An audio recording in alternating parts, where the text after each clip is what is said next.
Dr. Hemant Umarji retired as Professor and Head of Department of Oral Medicine in Radiology, Government Dental College and Hospital, Mumbai. He has a celebrated teaching career that spans 35 years. Dr. Umarji's mastery of correlating clinical and radiological attributes in the field of oral and maxillofacial disease has resulted in a widely published evidence-based approach to diagnosis and treatment. Among his large body of work are two widely used textbooks, namely Concise Oral Radiology and Concise Oral Medicine. It is an honor to welcome Dr. Umarji to deliver his lecture.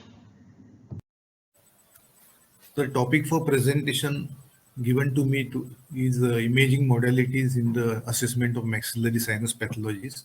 Maxillary sinuses are next door neighbors to oral cavity, and what pathologies of maxillary sinuses are may be manifested in the oral cavity, and the oral changes may be manifested in the maxillary sinus. And within this lecture, we are taking a look at the maxillary sinus with a dental radiology telescope. Only from dental radiology viewpoint, we are looking at the maxillary sinus. So the classification of maxillary sinus diseases is quite, pathologies is quite big. Only in this lecture, we'll be covering sinusitis, fracture, fistula, cyst, benign tumor, malignant tumor, then fibrous dysplasia, and other bone diseases. So when a patient with a maxillary sinus disorder comes, he'll normally give it the history of pain and heaviness on bending and shaking the head. There may be running nose, halitosis, choke nose, etc. And one of the most important signs from the dentist viewpoint is that there will be tenderness of the teeth without any dental pathology, and there may be eye signs like exophthalmos, enophthalmos, etc. That is very rarely seen. So radiologically, what X-rays we take when maxillary sinus disease is suspected is that IOPA, OPG, Waters view mainly, and nowadays the most important one is the CT scan and CBCT, and endoscopy, that is functional endoscopic sinus surgery. So there is an endoscope with which we view the sinus. We'll just see the few X-rays which are taken. First one is the IOPA. We can see here the floor of the sinus is seen very clearly, and in the OPG also, in the topographic occlusal view also, you can see it looks almost like a multilocular region, but this is the maxillary sinus and this is the floor of the nasal cavity. OPG shows the sinus very clearly. It shows the posterior wall, the anterior wall, the floor, but it doesn't show the entire, like the way it does in Waters view. It does not show it so clearly, but it does give quite a bit of information about the maxillary sinus. So this is the OPG. Then we take Waters view. As you can see here, sinus is seen as a triangular shadow. This is the floor of the orbit that is forms the roof of the sinus. This is the lateral wall. This is the medial wall, and same is seen also on the submentovertex view. On the submentovertex view, we see two lines. One line which is curved is the posterior wall of the maxillary sinus, and one line which is straight is the lateral wall of the orbit. In the Waters view, we can see all the walls except the posterior wall, and therefore submentovertex view is taken to study the posterior wall of the maxillary sinus.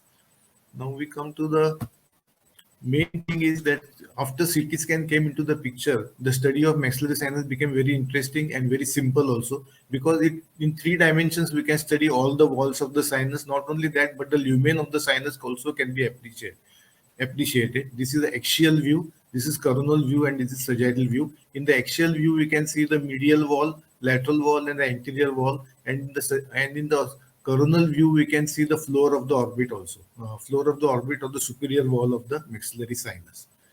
Now we come to the one important process that is called as the uncinate process. Uncinate process is a hook-shaped process which is present, and it is in close approximation with the osteomeatal complex. Just note here that the word osteo is O-S-T-I-O, which means the opening of the maxillary sinus. So this is a osteomeatal complex, and the patency of the osteomeatal complex is always studied in detail by the ENT surgeon, because if the osteomeatal complex is blocked, then it is going to cause sinusitis.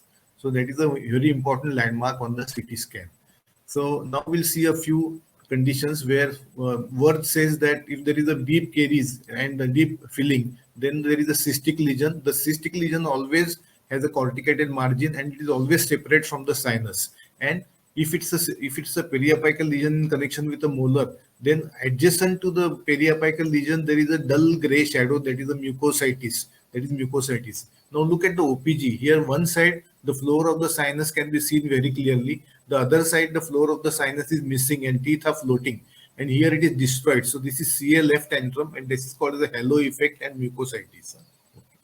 Now next one is that this is a case of orodental fistula. Patient underwent extraction, and you can see here that the floor of the sinus is intact up to here. Then there is a break, and again there is the floor of the sinus continuous. So this is a typical orodental fistula, orodental communication which is seen. That is very commonly seen. Not so, fortunately, not very commonly seen, but that is our study in the dental setting. We see the orodental communication.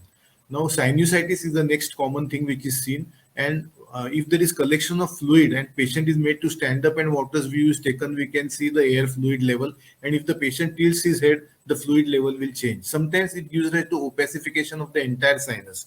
So that also is seen in the maxillary sinusitis. So sinusitis is a common condition which is caused by, first, running nose is there. After that, because of the mucosal thickening, the ostium gets blocked, collection of pus and the fluid will take place in the sinus, and therefore it appears as a opaque.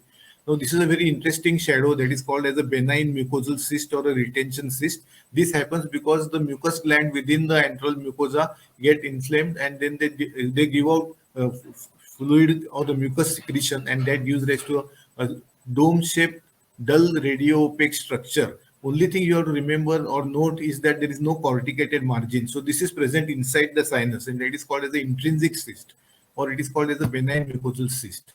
So this is a benign mucosal cyst, and the point to remember is it is always covered by normal air. Whereas there is another condition called as a mucocele, where after the sinus ostium is blocked, lot of secretion takes place, and it gives rise to complete opacification of the. It gives rise to lot of It gives rise to complete opacification of the sinus, and that gives rise to sometimes it gives thinning of the wall or expansion of the wall also. So that is called as a mucocele. That is more serious than a benign mucosal cyst. Now one thing you have to remember that they have got one condition. First they used to do Calvin-Luck surgery, in which they used to remove the entire lining, and so very aggressive surgery. Now what they do is, through intranasal approach, they carry out FESS, that is functional endoscopic sinus surgery, and that clears the pathology. They pierces through the ostium, that clears the pathology, and then establishes normal nasociliary activity, and then it gives rise to, it is minimally invasive. So that is what is nowadays followed. So with that, the prognosis of the sinusitis patient has always improved. This is a case where you can see this is the anterior wall of the maxillary sinus on the normal side. This is the anterior wall which is pushed backwards. This has happened because this lateral incisor has got a radicular cyst. As seen here in the CT scan also, there is a radicular cyst, and it has pushed the sinus antrum inside. So this is a typical, this is they call it as a posterior bowing of the anterior wall of the maxillary sinus. That happens when there is a benign cystic lesion which pushes the antral lining. Now here you can see third molar is impacted. All the third molars are impacted around this third molar, but I'll now put my cursor and show you that there is a cystic lesion. You can see, appreciate here, this is a cystic lesion, and it requires practice to identify this particular cyst on the OPG. If you see 2-3 OPGs like this, you'll be able to identify. And when we took CBCT, we showed very clearly the sinus with the dentigerous cyst. Now White and Farrow says that when dentigerous cyst is very large, and it has got a free area to grow, free space in the sinus to grow. So it grows very fast and it fills the entire sinus. This is called the extrinsic cyst, and therefore it has got a corticated margin around, and it pushes the sinus airspace in the form of a saddle. So it gives rise to saddle-shaped appearance of the sinus. Now, this was the case of a benign tumor where there was a swelling here. The patient presented with a buccopalatal swelling, and teeth were impacted and displaced. And then what happened was, we take CBCT. CBCT showed that there are trabeculae inside and there is a buccolingual expansion. Then what happens is the odontogenic myxoma contains jelly-like myxoid tissue, and therefore T2 weighted MRI, which shows the fluid as a hyper intense. Look at the eyeball; it looks very dark, sharply opaque or white. That is because it contains fluid. Similarly, odontogenic myxoma also contains fluid, and therefore it appears as a densely opaque and that is a T2 weighted scan will always show liquid very white, and that is called as hyperdense shadow, hyperdense signal. Hyper intense, sorry, this is called as hyper intense signal. Same is seen with the hemangioma. This was a case of a hemangioma where in this side you see the sinus is normal, but that hemangioma is pressed the sinus and it is displaced. And when we took T2 weighted MRI, it showed hyper intense signal of the blood vessels. So this is called as a hemangioma, which is causing displacement of the antrum. This boy presented with a buccolingual expansion of the maxilla, and when we took the X-rays, we found that the OPG was taken, and then there is diffuse opacity of the sinus, and of the bones. And we took CT scan. CT scan showed typical ground glass appearance. So this was a case of a fibrous dysplasia. So this is a case of it will show ground glass appearance of the sinus. Now there is another condition called ossifying fibroma, which is to be differentiated from fibrous dysplasia. Fibrous dysplasia is diffuse and it gradually merges with the adjacent bone, whereas ossifying fibroma is well demarcated and it will have a corticated margin. It will not merge gradually with the adjacent bone, and it will also show different areas of calcification. But there may be this may be another case called mycetoma, where there may be a large radiolucency within which there is radio opacity. There was one book which I referred that is called Maxillary Sinus Pathologies by Dukavich and Becker. It is of course a ENT book, but it gives very nicely all the pictures, all the information, lot of information available in this book. Now maxillofacial trauma also we take CBCT, and when there is a trauma of the middle 1/3 fracture, then you can appreciate here the lateral wall of the maxilla is fractured. CBCT only will show this, and there is collection of air here. This is called air emphysema. Whenever there is a trauma to the maxillary sinus, air will escape into soft tissue and air emphysema will appear. So this is typical appearance of a maxillofacial trauma. And there is something called as a blowout fracture. When there is a blunt trauma, God has made the orbit in such a way that the eyeball will not be damaged, but the floor of the orbit will be depressed suddenly because it is very thin, and it will give rise to what is called a hanging drop or trapdoor appearance or bright light sign. So this is typical blowout fracture, which is seen on the Waters view here and the coronal CT scan there. Okay. Now, another point you have to remember about Leaford fracture is the panda facies, or that is called as raccoon eyes. There is subconjunctival ecchymosis and periorbital ecchymosis bilaterally, and there is a lot of multiple bones are fractured and sinuses are filled with blood, and therefore it appears totally radio opaque. Okay, just remember this. So this patient presented with a necrotic ulcer, and then after very fast it grew and it became pigmented. So this was a necrotic ulcer with pigmentation, and the patient gave history of COVID. So it turned out to be a mucormycosis.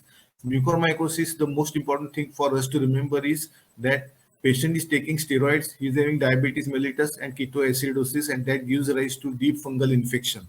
And because he is having COVID, his resistance is low. So the fungi will travel through the blood and will reach through the main thing is normally we expect that it will start from the oral cavity and go upwards, but it is the other way around. It starts from the nasal cavity, sinus, and descends down. It uses the mobility of the teeth and severe infection, and it spreads very fast. So that mucormycosis is a very dangerous condition, and it will give rise to osteomyelitis like that. There is a sequestrum here, as seen here. Then this was one patient who had a history of COVID, and suddenly he found that his teeth are becoming mobile and there is a palatal swelling. Otherwise, there was no infection seen in the oral cavity, but it was descending from the maxilla. And you can see here severe type of advanced osteomyelitis were present. And when the patient was operated upon, we found that there was a big chunk of fungal mass which was removed. So this was a classical case of a mucormycosis which was treated in the GDC.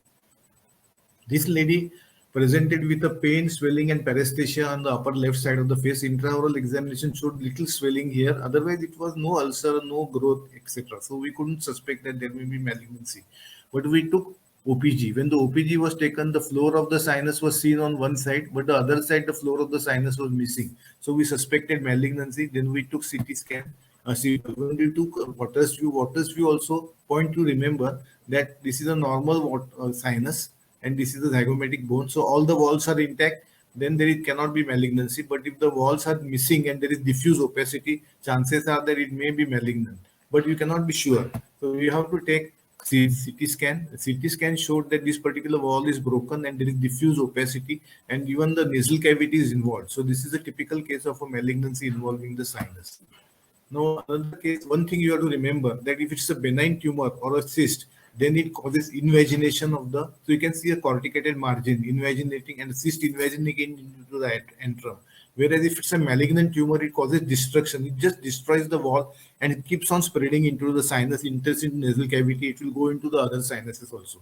So this point you have to remember that benign tumors will cause invagination, and the cyst malignancy will give rise to destruction of the sinus walls. Okay. This young man, he developed a soft tissue mass in the upper left maxilla, and then you find it's a red lesion, suspicious ominous looking lesion, and we found that we took waters, you complete opacification. You took OPG also posterior wall was missing, so this was very suspicious. So we took CT scan showed that there is a soft tissue mass with calcification, ossification, and peripherally there were striae seen. So this is typically described in the literature as sunburst appearance, and it turned out to be a case of osteogenic sarcoma. Now there is a palatal swelling patient presented here, and when we took the X-ray, there was no bone loss between 5 and 6, but there was definite bone loss between 4 and 5, very unusual, and CBCT showed that the sinus is invaded. So we took other views. Other views also showed that sinus was invaded. It turned out to be non-Hodgkin's lymphoma. And there is another investigation which you can do is the SPECT CT, or it is called radionuclide scanning. And here it's a functional scanning. So wherever there is more metabolic activity going on, the radiopharmaceutical will go there and it will get concentrated and will give rise to a hotspot. So this is a SPECT CT showing a hotspot in the maxillary sinus in a patient with non-Hodgkin's lymphoma. Now, this slide was shown to me that they asked me what this could be. So I went on thinking whether it could be cementoblastoma or any other bony tumor. But nowadays what they are doing is when they want to put an implant, they want to raise the floor of the antrum. So this is sinus lift, and they put the bone graft. So this was just a bone graft having a sinus lift. So this was the case where one sided there is opacity and there is greater opacity here. So it could be that there is mucocele, but there is a more calcification inside. So it is more likely to be an anthrolith. In this slide, you can see that the sinus on both the sides, OPG is showing dull gray shadow without cortication. So it was a case of a benign mucosal cyst. In this side, you find that there is one benign mucosal cyst, but the other one is having a corticated margin. So there is an extrinsic cyst also as an intrinsic cyst also in the same patient. So this was one unique slide which was there, which I wanted to share with you. Now I want you to identify that this is a honeycomb appearance and it is intruding into the antrum. So this was the case of a benign tumor. And if you look at this IOPA, you find that 4 and 5 having bone. Floor of the sinus is missing in the 5 and 6 region. So this is typical of a floating tooth appearance and the destruction of the floor of the sinus. So it's a malignancy. And similar picture is there that a sagittal view of the CBCT showed that the floor of the sinus is missing and soft tissue is entering into the antrum.